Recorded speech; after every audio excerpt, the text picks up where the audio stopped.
When you've lived somewhere long enough, you don't realize how strange it actually is. You believe what they tell you is normal.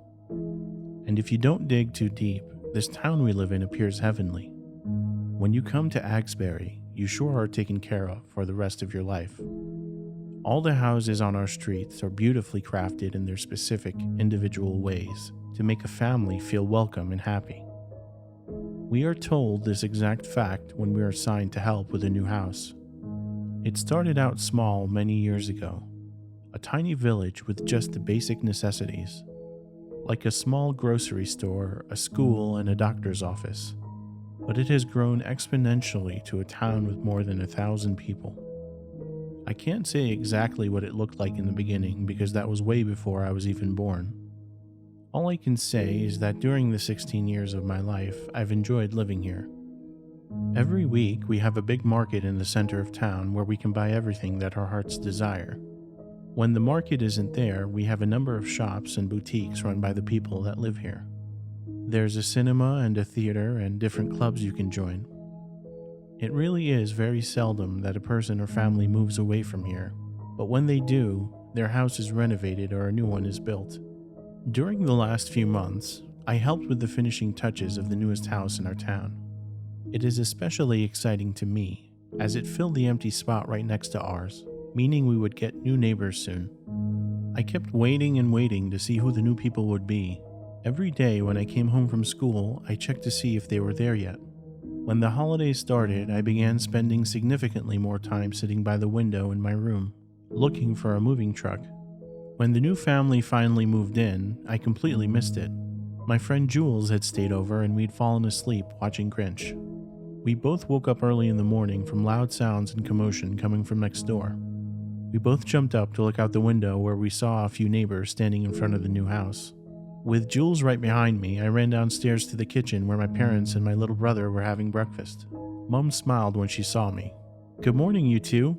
Our neighbors arrived and I heard they have a son just your age." My dad, who was cooking some eggs and scraping the pan like crazy, didn't turn around or wished us good morning. He looked like a wreck. Mom laughed when she caught me looking at him. "Your dad didn't get a minute of sleep," she laughed. Finally, Dad turned towards us. "What an inconvenience, moving into a new house in the middle of the night." "Did you see them yet?" Jules asked. "Not yet, but I was going to go over soon with a basket of muffins. You girls can join me if you like," Mom asked. My dad shook his head. "Mary, maybe you should give them some time to settle in first." Jules looked disappointed, and for some reason, I felt the same way. I knew it might sound weird how big of a deal this is to all of us, but as I said before, Agsbury was a bit different, and new people in such a small town can change a lot. Dad went to work, and we all ignored what he had said. Mom had spent the morning baking muffins and filling a pretty wooden basket. She said we still had dozens of them in the basement from back when we moved here. "So everyone is just gifting each other baskets back and forth?" Jules asked.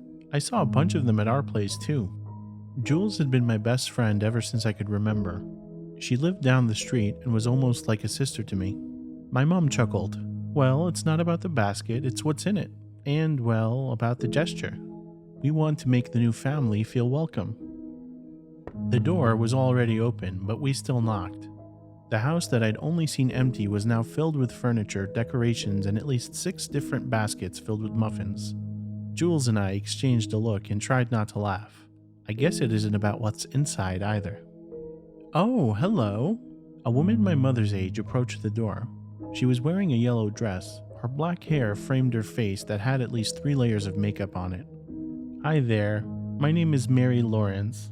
This is my daughter, Charlie. We live right next door." My mom squeezed my shoulder. "And this is our dear friend Julia." "How nice to meet you," the woman said with a bright smile. "My name is Helen Lester. Please come inside. My husband Anthony is just in the living room." We followed her through the house, and I couldn't help but wonder how quickly they had furnished everything inside. When I was here, the whole house was still bare. How did they do all that in just one night? Mr. Lester was sitting on the sofa staring at the black television without any movement, but when he heard us approach, he quickly turned towards us, although he didn't stand up. "Anthony, honey, these are our new neighbors, Mary, Julia, and..." She took a short pause as if she had to remember my name. "And Charlie." His serious face swiftly turned into a smile even bigger than one of his wife's, though I could swear I saw a twitch in there. "Good day," he called out. Poor Anthony hurt his leg working in the house. Helen's smile turned into a dramatic frown. "How unfortunate," my mum responded in a tone that sounded slightly judgmental, though I couldn't say why. Jules and I stood behind her awkwardly that entire time until we heard a new noise calling into the house. Another neighbor with a basket full of muffins. What a lovely couple, weren't they? Though it was slightly odd that they never introduced that son I heard about. He must have been in there somewhere, right? My mum asked me as we walked back home. We left shortly after the other neighbors came in and Jules went back to hers. I shrugged. We didn't introduce Dad or Benny either. Yes, all in good time, I guess. For the rest of the day, I couldn't shake the feeling that something about those people and the entire interaction was off. I didn't mention anything to Mum because whenever I tried, she responded in a very strict manner. And I probably would have just ignored my thoughts as I normally would. There's a new family every year. The only thing different about this one is they live so incredibly close. I told myself that I felt some type of attachment as I personally helped the house. But when I saw Alex, I realized there was something much bigger going on. Most people in Agsbury go to bed awfully early. My parents turn off all the lights before 10 and the noises just disappear. When I'm not ready to sleep, I often sit in the nook by the window and draw something. It's quiet and relaxing most times. But that night, I looked outside and saw a pale face staring at me with wide, empty eyes from the window across the street. My body froze in a moment of shock. When my breath came back, it was short and rapid. I'd recently gotten used to looking at the empty house, and I suppose for a moment I forgot it wasn't empty anymore. But whoever was staring at me did not look alright. Through the darkness, it was hard to say, but this person kept scratching the window. When our gazes met, he pushed his head against the window again and again and again. I couldn't say for sure, but it seemed like he was screaming. Until all of a sudden he was pulled away from the window and it all stopped. I'm ashamed to admit how long it took me to finally get into action. As my thoughts became clearer, I finally walked to my parents' bedroom, trying to somehow explain what I'd just witnessed. "Charlie, this is more than absurd. Do you hear yourself?" my mother said in the aforementioned strict tone. I know, but I swear something happened. We need to check on them. We've met the Lesters and they seem like perfectly fine people. Now calm down, my mother said. "We didn't meet the son," I shouted, to which my mother responded with a stern look. Now my dad, who was sleeping and groggy, chimed in. "You met them? I thought we said we would wait." My mother just shrugged, and then Dad got up from the bed and left the room. Mum and I exchanged a quick look and then followed. "Howard, what are you doing?" Now Mum sounded more scared than strict. I thought Dad would go next door, but he walked to my room and straight to my window. And then he waved. Slowly we walked up to the window, Mum making sure she was a step ahead of me. When I reached the window, I couldn't believe my eyes. Mr. and Mrs. Lester were standing by the window where I had witnessed the horrors earlier, looking at us with the exact same smile while waving. "See? All is fine. It's dark. You must have hallucinated," Dad said. "Yes," my mum added. "Now let us let the neighbors sleep. I will make you some warm milk to calm you down, Char." "No," my dad chimed in. "It is late, Charlie. Just get to bed." To be honest, I thought the subject would just be dropped. My parents didn't say a word the next day. I think we were all a bit surprised when the Lesters rang our doorbell around noon the next day, and this time they had their son with them. During daylight, he didn't look scary at all. His brown eyes appeared bloodshot but not empty, and his face wasn't that pale but had a nice touch of color. His hair that yesterday went in all directions was neatly styled back. My parents invited them inside and we all sat down in the living room. "Dear Charlie, we want to sincerely apologize for Alex scaring you like that," Helen said while not even blinking once. "A dumb, boyish prank," the father awkwardly chuckled while gently nudging Alex, whose face distorted for just a fraction of a second. But then he really looked as if he felt bad. I'm sorry, that was really stupid of me, he said. I didn't mean to scare you. He sounded sincere. I looked at all the concerned faces around me and let out a short laugh. It's really okay, I was just surprised, not scared, I lied. The lies seemed to help though, because suddenly all the adults seemed far more relaxed. Well, now that the issue is resolved, how would you like to join us for a barbecue? Dad enthusiastically suggested. They stayed the whole afternoon. The Lesters were really nice, saying all the right things, and even Mum was warming up. Alex was rather quiet, but friendly and polite. He talked about how he liked to play soccer, and that he already saw all the sports fields we have in Agsbury. Dad liked that. Benny asked if Alex would like to play video games with him, which he politely agreed to. So the three of us went inside while the parents stayed in the garden. Alex and I were alone in the living room for just 1 minute, sitting next to each other on the sofa while Benny went to get his games. So, have you met many people here yet? I asked, trying to make small talk. Alex looked around the room really quickly and then came really close to my face. I have no idea what happened last night, he whispered. I don't think I've ever met you, but... He pulled up his shirt again and pulled his pants down just enough to show something written on his lower stomach. No, not written. Carved. With a knife or something similar. It's upside down, he whispered. But can you read it? He pulled back quickly as we heard footsteps approaching. But I did see what it said. Charlie.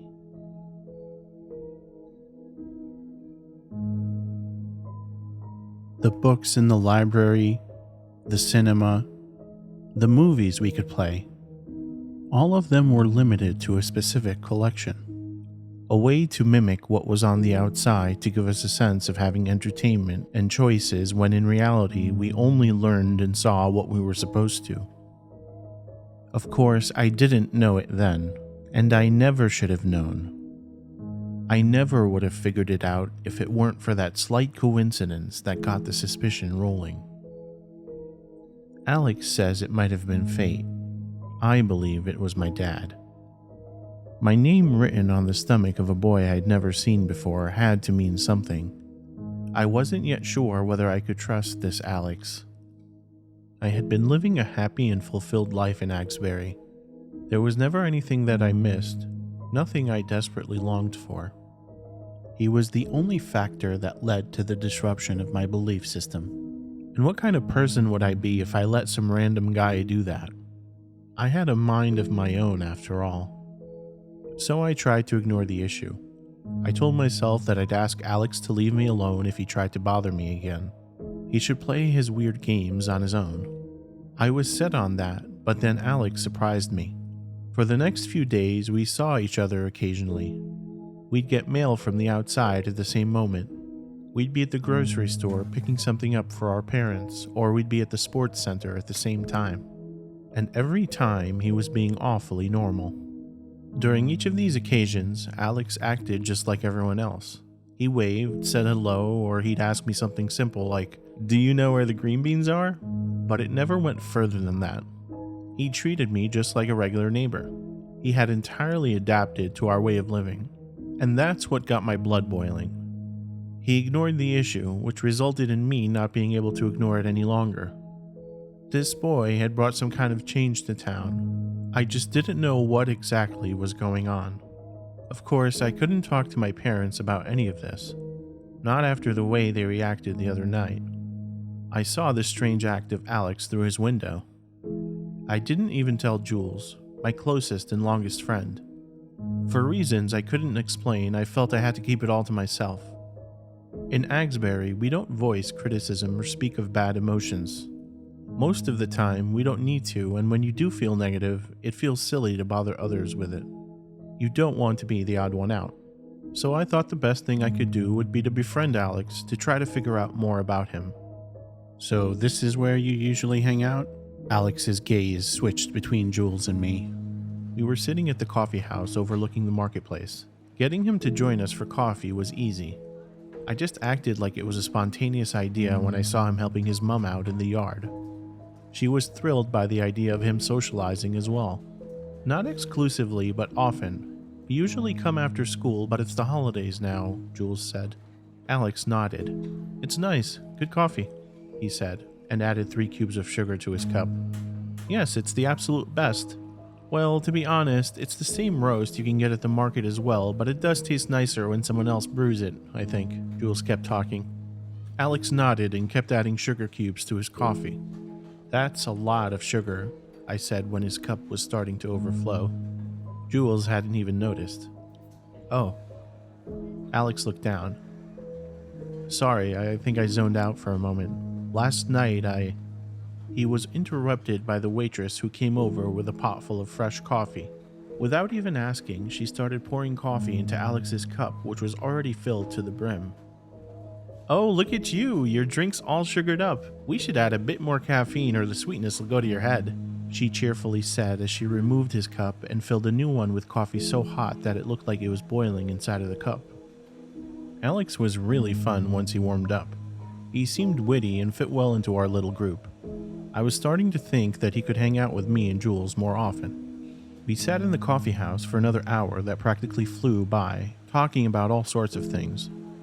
As it turned out, we had a lot of the same favorite movies, books, and artists, which made me wonder how he'd grown up. What was the place like where you lived before? I asked. Alex didn't even think before answering. Typical, not spectacular, a place to live, not to love. We had neighbors, but no real community, and our house wasn't as nice as the one we live in now. I thought his reply sounded a bit strange, but Jules nodded in agreement. Makes sense, your old one wasn't built by Charlie after all. I didn't build anything. I rolled my eyes. What about you guys? Did you always live in Agsbury? I thought about it for a second. Well, ever since I can remember, so I suppose always. Jules nodded in agreement. So you were born here? Jules answered before I could. No, nobody's born here. You come to Agsbury when you become a family. My mum said you have to apply, and they mostly consider people who already have children. It does make sense because the houses are all too big for just a couple or a single person. Sounds logical, so you were probably just too young to remember moving here. Jules nodded. All I know is that our families must have come here only a year apart from each other because Charlie and I have known each other since kindergarten. For some peculiar reason, she said that in a threatening tone. Was Jules afraid that Alex, as my new neighbor, would replace her as a friend? It felt flattering, though unnecessary. Alex ignored her and looked at me. What about your brother? How old is he, like 10? Do you remember him being born? I opened my mouth to answer, but couldn't when I felt a pulsating pain going through my left hand that was holding my coffee cup. I immediately dropped the cup, which started spilling all over the table. What the... Oh dear, I'm sorry. I must be losing my mind, missing your cup like that. Let me make that up to you with a free piece of pie? It was the waitress who, without me noticing, was back at the table. I hadn't even asked for a refill. On our cycle back home, all I could think about was Benny. He'd always been my brother, but I'd never thought about his birth until Alex asked about it. It must have been here in Agsbury, but why couldn't I remember anything about it? Jules and Alex were talking about all kinds of things on our way home, but I stayed silent. I was too occupied with my own thoughts. I hadn't even realized that we were already back on our street. Do you guys want to go to the cinema or something tomorrow? She said once we were in front of my house. Yeah, that sounds good, Alex said, and I nodded. We said our goodbyes and Jules cycled on. Alex was just about to head home as well, but I grabbed his arm before he could. Why are you acting like nothing happened? I surprised myself with my sudden courage. Alex's face shifted for a second. His brows frowned, but then he forced it back into a smile. I'm trying to be normal. Well, for my parents. He looked around the street. They like it here. It makes them happy. I want to be happy too. I shouldn't have jumped on you like that. I just found it so weird that your name was on my skin when I'd never even met you before. And I'm pretty sure that it had been on my stomach before we even moved here. Like someone tried to make sure I wouldn't forget, you know? He shook his head before I could answer. Sorry, I think it's best if we just don't think about it any longer. I actually get an awful migraine when I try to. I'll see you tomorrow? Maybe Alex was able to shove his suspicions down, but I couldn't any longer. I contemplated talking to my parents about Benny's birth during dinner, but for some reason, I couldn't. It seemed like a bad idea, though I couldn't explain why. I acted normal, just like Alex, but that night I couldn't sleep again. I'd never had trouble with sleep before. Something about me had changed ever since the Lesters moved in next door, and it wasn't just me who acted differently. That night, I realized there was something wrong with my family as well. I was lying in bed, my eyes open and focused on the ceiling, my thoughts flowing in all sorts of directions. And then I heard it. A sound through the usually so suffocating silence. I got up and looked at Alex's window, but this time it wasn't coming from him. It was coming from downstairs. That was strange. My parents were never up at night. My heart was racing inside my chest as I slowly made my way down the stairs, following the voice of someone to the kitchen. It's hard to say where my nervousness was coming from. That was my home after all, the place that should make me feel safe. And the thing is, I wasn't scared of an intruder. We didn't have any crime in Agsbury. It was the safest place you could imagine. I was so scared because the person whose voice I was hearing was my father. He was speaking so quietly that I wasn't sure what he was muttering at first. Lucia. His whisper slowly became louder. Lucia, you are dead. We are all dead. The unusual sight of my father at night like this, talking that way, sent a shiver down my spine. For a moment, I just stood in the doorway, not sure what to do. Finally, I whispered, Dad? With a sudden move, he turned around and our eyes met. I can't say which of us looked more distressed. They are growing corpses. You die the second you set foot here, he said. What? My breath stopped when I suddenly felt a touch on my shoulder. What is going on here? It was my mum, and I'd never been happier to see her. Mum walked Dad back upstairs to their room. Then she came back and heated up a cup of milk for me. Your father did something horrible, she said after a long silence. But he never meant to. He's a good man. A truly good man. Sometimes his head becomes a bit broken.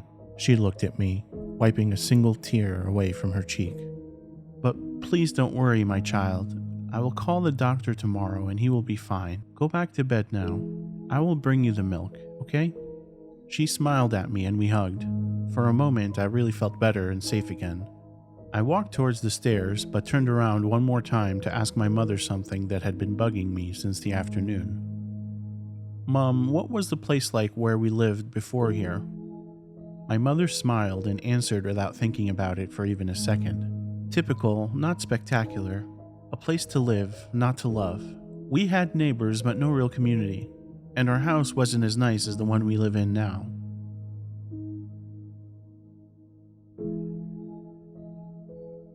Getting rid of Jules wasn't easy, but it had to be done.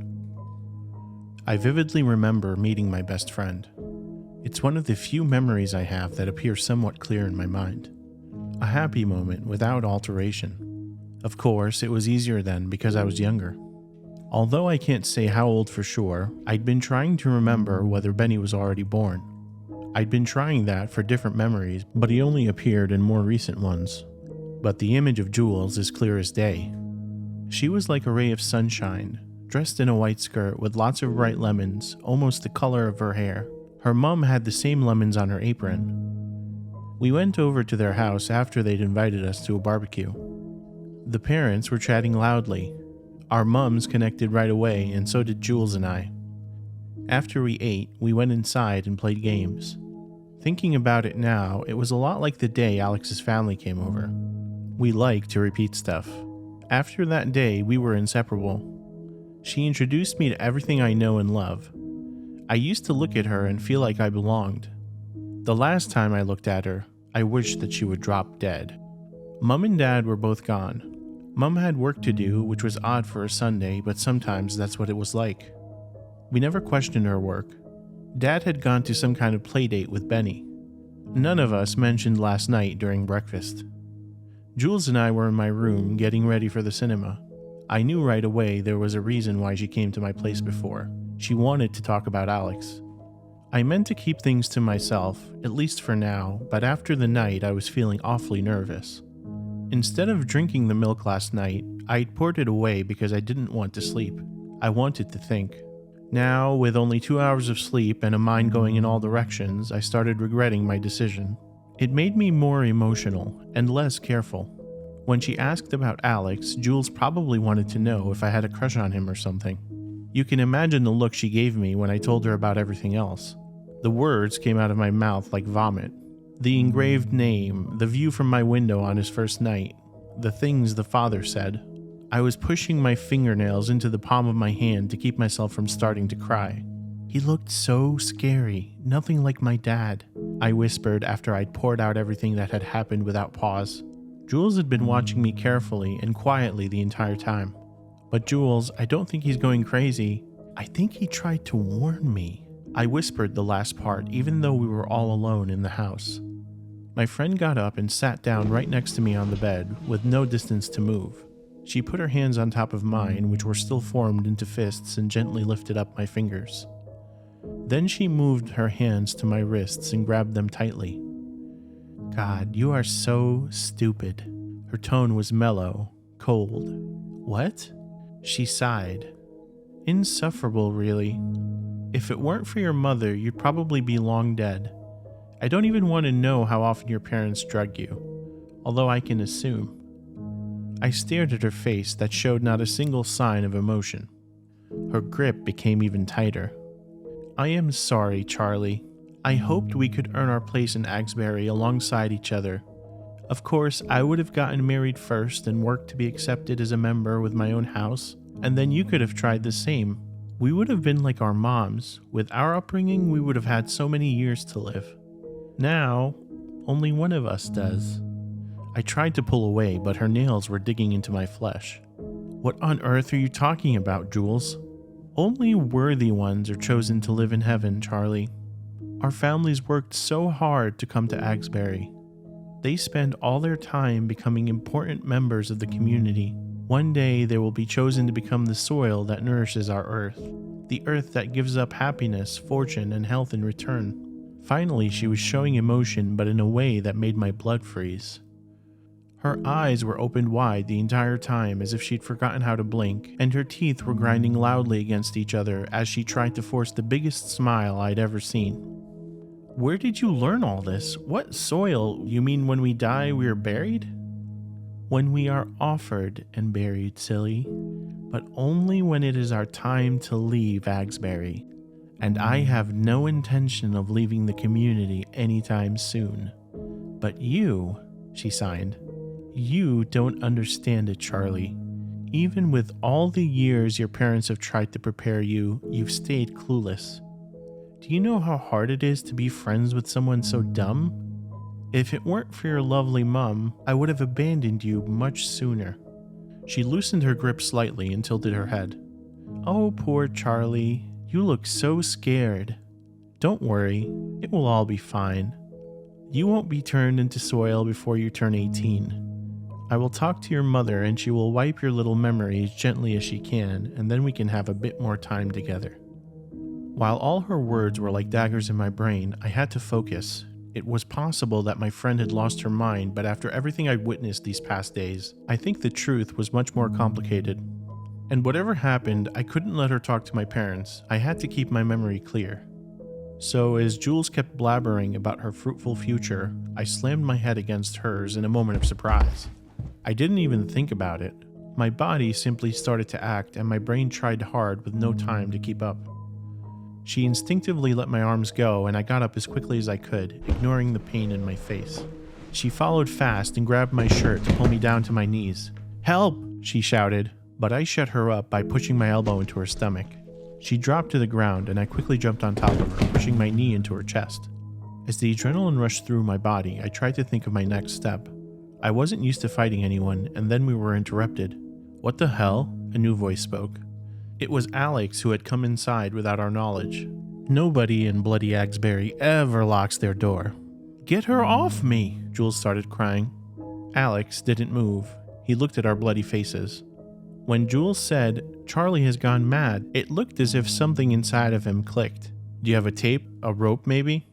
Jules and I both stared at him. I took a deep breath. Jules said my mother drugs me. Can you hold her down while I look for something? It was in the honey. There was no scent to it, but it made the most sense. She kept it hidden at the back of the highest cupboard, and we never had honey with breakfast or any other meal, but it was always in my milk. Getting Jules to swallow the honey mixture I made wasn't easy, but we managed. My heart was racing the entire time. My mind was so focused on hoping that nobody would come home that I didn't even have time to process what had just happened. Together with Alex, I had drugged my best friend, tied her up, and hid the sleeping girl in my closet. The pain only got to me as Alex and I cycled all the way to Agsbury Lake, and I told him everything I'd learned from my father and Jules. Agsbury Lake was my favorite place because I could always go there to be alone. Of course, back then I didn't know that the people of Agsbury regularly fed it with corpses because they believed that it nourished our water. Alex looked surprised after everything I told him, though not as much as me. Maybe because his old life was more recent than mine. I don't know why I never questioned anything before. Agsbury really does feel like heaven, but lately everyone seems to be breaking a little. Jules said something about them turning people into soil. When they find me, I stopped talking. "We need to get away," Alex said firmly. "There's no place in Agsbury where we can hide, and we can never get far enough on our bikes. And what about our families?" I wrapped my arms around my legs. "So what now?" he asked. I shrugged. "I'm sorry I pulled you into this." I took a deep breath. "Why did you even help me and not Jules?" Alex started tapping his fingers on the ground nervously. "When I saw you there, something in my mind shattered. For a moment, I remembered the night we came here. Your dad was there, and other adults. He paused for a moment. They hurt me, tried to make me comply or whatever. Jules was there as well, with all the adults. I think it was some kind of initiation, and she seemed weirdly into it. She had that look your mom always has, the one my parents now have as well." I swallowed. "Was it the night you carved my name into you?" "Yes. I don't remember everything, but I know it was bad.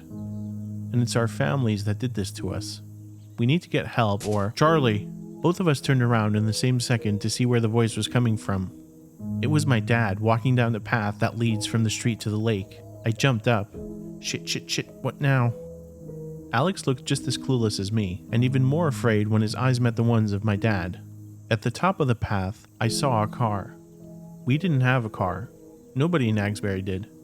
There was no need for the residents of Agsbury to have cars.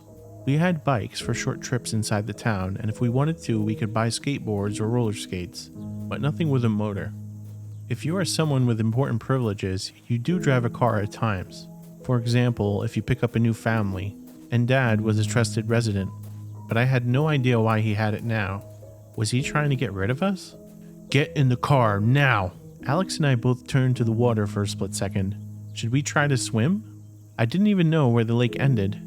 "We don't have much time. Get in the car now. Benny's already inside. Hurry!" "How did you know that we were at the lake?" "After I found Jules in your closet and saw that your bike was gone, I just assumed. You used to run away to the lake often after we moved to Agsbury. I think you were too young to understand the full extent, but your gut already knew this place was wrong. I wish mine had as well." Only as we reached roads that I'd never seen before, my heartbeat started slowing down. Lately, I've been too afraid of my own family. If my dad hadn't mentioned Benny, I probably would have jumped in the water. Now I was glad that I hadn't, after my father finally, for the first time in my life, really spoke the truth. Agsbury was a paradise, a place that you didn't choose but had to be chosen for, if you showed enough determination and love to grow this community. We met one of their spokesmen on a holiday once. He told us about this wonderful place where families live together in happiness, where there is no crime, no hate. Of course, we didn't believe much of what he was saying at first, but then they get to you eventually. You were only 10 back then, and we didn't have much money and little support from our respective families. Agsbury was going to fill all those voids for us, so we wrote our application and had many interviews and trials. It took almost a year until we finally received the acceptance letter. Your mother couldn't believe her eyes. I'd never seen her happier than that day. Alex and I stayed silent, sucking in all the words as my dad was speaking. I was sitting at the front next to my dad while Alex was in the back with the fast asleep Benny. There were so many rules. We weren't allowed to leave, even for vacation. We weren't allowed to own a car. When I think about it now, I believe we were insane for wanting it, but they had a way to be persuasive. I didn't like where things were going. And we were happy. We convinced ourselves to be. Your mother especially, even when she learned about the ritual. Once a year, a family is chosen. Often it happens when their youngest child turns 18. I want to spare you the horrifying details, but these families never truly leave Agsbury. They believe, and I used to as well, that dying and becoming a part of Agsbury's grounds was the greatest honor. The town feeds on the dead and pays its residents with good fortune. My stomach started turning. But wait, we moved here when Benny was born. This isn't adding up, I said. My dad nervously looked through the mirror at Benny. They don't always wait until the child turns 18. He needed a new family. I looked at the sweet face of the boy I only knew as my brother and couldn't help but imagine what they'd done to his parents. This couldn't be real. Dad, where are we going? He took a deep breath. We are getting away before they notice that the car is gone. Where to, I'm not sure yet. He looked at Alex. I know this is a lot for you too. I'm sure you don't want to leave your parents, but... He stopped talking. Why now? Alex suddenly asked. Why should we even believe you? I know you were there on my first night. Why didn't you help us? He was almost shouting now. Because I needed time to become myself again. Normally when a new family comes, their children are still pretty young. They can be persuaded easily. For you, it was hard. Your parents tried to talk you into it, but you couldn't be convinced. But they wanted this so much and showed all this determination. They'd have done anything, and I saw it on the night you moved in. We were going paths I'd never seen before, luckily with no people in sight. I can't believe other residents hadn't tried to flee. I wondered how people could be persuaded so easily, but remembered that I'd been the same until now. But the moment something in my mind really shattered was when I heard them call you by your real name, Charlie, my dad continued. Alex and I exchanged a confused look. It reminded me how they wipe everything from our old lives. You having the current name of my daughter. He looked at Alex through the mirror. It reminded me of her real one. Lucia, I whispered. A tear was forming in the corner of my dad's eye. I am so sorry for everything we've done to you, children. I pulled you aside that night. He was talking to Alex again. Pressured you not to forget your name. I thought I could do something at least, but it took me some time to collect the courage and formulate my plan. I wanted to get more children out of there, but they have very smart ways to trick the outside world as well. If I went to the authorities, they'd only put me in jail for kidnapping. I felt like I would throw up any second. Dad, what about Mum? Your mother would happily die to become soil for the grounds of Agsbury, and she'd take us with her. For now, we need to save ourselves.